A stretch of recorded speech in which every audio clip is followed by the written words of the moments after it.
বিশ্ব সংবাদে আপনাদের স্বাগত। জানিয়ে দেব আন্তর্জাতিক গণমাধ্যমে প্রকাশিত সবশেষ আপডেট সংবাদ। শুরুতেই থাকবে শিরোনাম। লেবাননের বিরুদ্ধে সর্বাত্মক যুদ্ধের ঘোষণা, ইসরায়েলের পাল্টা জবাবে কয়েক ডজন রকেট হামলা, হিজবুল্লাহর টার্গেটে আকাশ, স্থল ও নৌপথ, ইসরায়েলকে ঝাঁঝরা করে দেওয়ার হুমকি। এদিকে গাজা যুদ্ধে পরাজয় স্বীকার ইসরায়েলের, বলেছেন হামাস নেতা। জানিয়ে দেব বাইডেনকে নিয়ে সমালোচনা, ইসরায়েলের সঙ্গে বৈঠক বাতিল করল যুক্তরাষ্ট্র। অপরদিকে বাইডেন প্রশাসনের কর্মকাণ্ড তৃতীয় বিশ্বযুদ্ধ বাঁধিয়ে দিতে পারে বলেছেন ট্রাম্প। জানিয়ে দেব রুশ হামলায় 24 ঘন্টায় 2000 ইউক্রেন সেনা নিহত। এবং সর্বশেষ জানাবো, নির্বাচনে পার্লামেন্টে নিজ আসনই হারাতে পারেন ব্রিটিশ প্রধানমন্ত্রী ঋষি সুনাক। শুনছিলেন সংবাদ শিরোনাম, এবারে বিস্তারিত। আজকের সংবাদ সম্পর্কে আপনার মূল্যবান মতামত লিখে জানান। জানিয়ে দিন কোন স্থান থেকে এই সংবাদ শুনছেন অথবা দেখছেন। ইসরায়েলে কয়েক ডজন রকেট হামলা হিজবুল্লাহর। লেবাননের ইসলামী প্রতিরোধ আন্দোলন হিজবুল্লাহ যোদ্ধারা দখলদার ইসরায়েলকে লক্ষ্য করে ব্যাপক হারে রকেট হামলা চালিয়েছে। ইসরায়েলের পক্ষ থেকে লেবাননের বিরুদ্ধে সর্বাত্মক যুদ্ধ শুরুর হুমকি দেওয়ার পর এই রকেট হামলা চালিয়েছে হিজবুল্লাহ। বুধবার এক বিবৃতিতে হিজবুল্লাহ জানিয়েছে তাদের যোদ্ধারা ইসরায়েলের কয়েকটি সামরিক ব্যারাক লক্ষ্য করে ডজন ডজন কাতিউসা রকেট এবং কামানের গোলা ছুড়েছে। ইসরায়েলি বাহিনী দক্ষিণ লেবাননের ইয়ারুন ও খিয়াম শহরে হামলা চালানোর পর হিজবুল্লাহ যোদ্ধারা রকেট ছুড়ে পাল্টা জবাব দিয়েছে। এদিকে ইসরায়েলি সামরিক বাহিনী স্বীকার করে বলেছে প্রায় 15টি রকেট ইসরায়েলের কিরিয়াত শামোনা এলাকায় আঘাত হানে। এর একদিন আগে অর্থাৎ মঙ্গলবার ইসরায়েল লেবাননের বিরুদ্ধে সর্বাত্মক যুদ্ধের হুমকি দিয়েছে।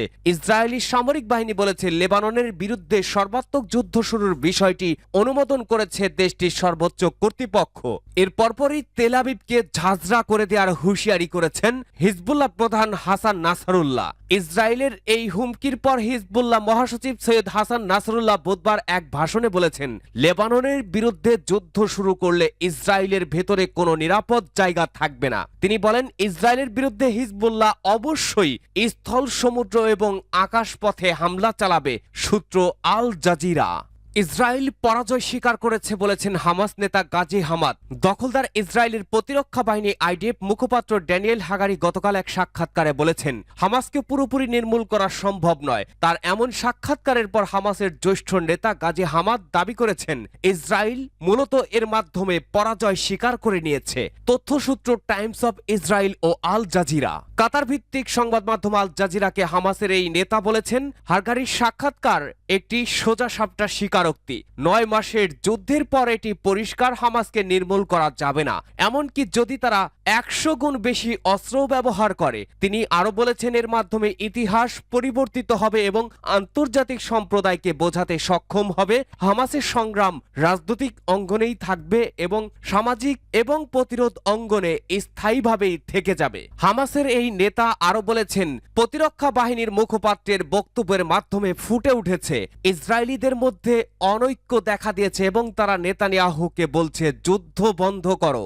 এদিকে হামাসকে পুরোপুরি নির্মূল করা যাবে না এমন কথা বলে ইসরায়েলি সংবাদ মাধ্যম চ্যানেল 13কে দেয়া প্রতিরক্ষা বাহিনীর মুখপাত্র বলেন, হামাসকে ধ্বংস করার চেষ্টা, হামাসকে নিশ্চিহ্ন করার চেষ্টা শুধুমাত্র সাধারণ মানুষের চোখে ধুলো দেয়া। হামাস হলো একটি ধারণা, হামাস একটি দল, এটি মানুষের মনের মধ্যে রয়েছে।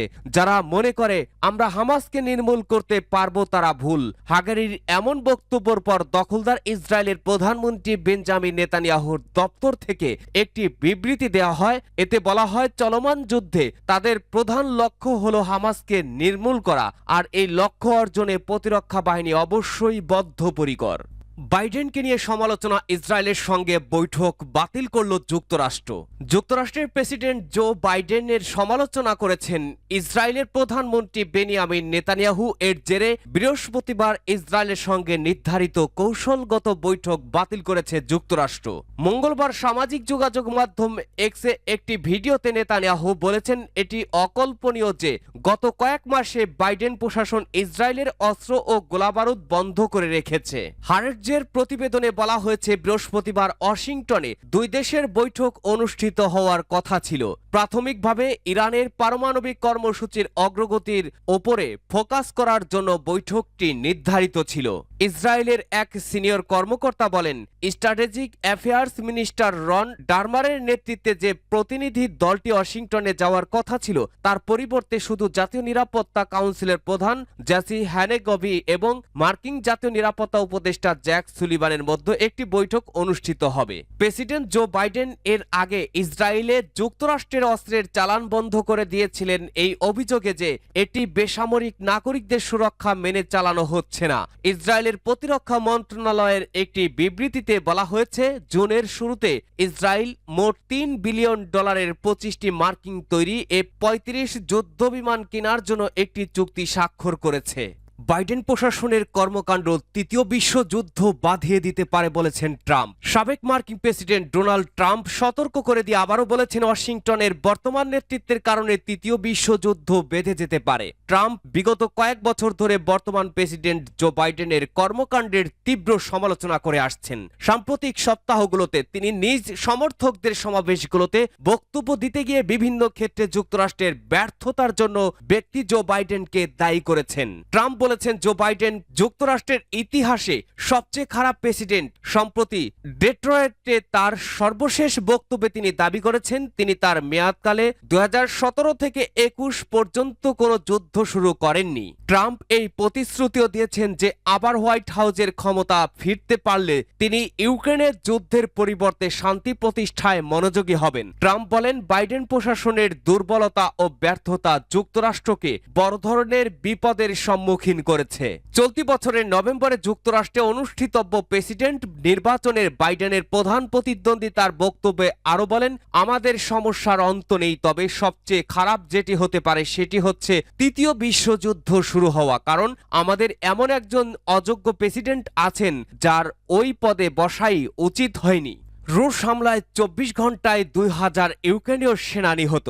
ইউক্রেনের সশস্ত্র বাহিনীর ওপরে ফের ব্যাপক হামলা চালিয়েছে রুশ সেনাবাহিনী। এতে গত 24 ঘন্টায় অন্তত 2000 ইউক্রেনের সেনা নিহত হয়েছেন বলে দাবি করেছে রাশিয়া। বৃহস্পতিবার রুশ প্রতিরক্ষা মন্ত্রণালয়ের এক বিবৃতিতে এমনটা দাবি করা হয়েছে। বিবৃতিতে কিয়েভের প্রায় 2000 সৈন্য নিহত হয়েছে দাবি করে রুশ প্রতিরক্ষা বাহিনী আরো বলেছে, ইউক্রেন বাহিনী একাধিক ফ্রন্টে রুশ সেনাবাহিনীকে পিছিয়ে দেওয়ার চেষ্টা করেছিল, কিন্তু তারা ভয়ঙ্করভাবে ব্যর্থ হয়েছে।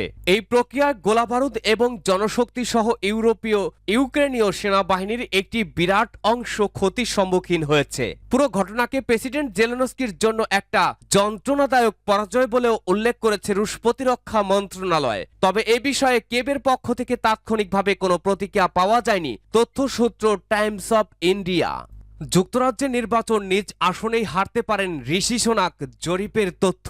এবছরের নির্বাচনে পার্লামেন্টের নিজ আসনই হারাতে পারেন ব্রিটিশ প্রধানমন্ত্রী ঋষি সোনাক। এক জনমত জরিপের ফলে এমন পূর্বাভাসই পাওয়া গেছে।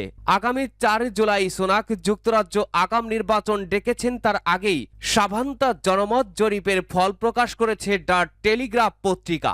গত 7 জুন থেকে 18 জুনের মধ্যে প্রায় 18,000 মানুষের ওপরে এই জরিপ চালানো হয়।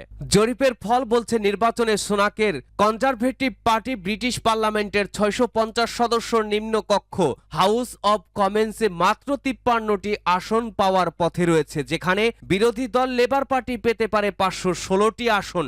নতুন আরো কয়েকটি জরিপের ফল বলছে, 1 শতাব্দীরও বেশি সময়ের মধ্যে এবারের নির্বাচনে কনজারভেটিভরা সবচেয়ে শোচনীয় হারের মুখে রয়েছে।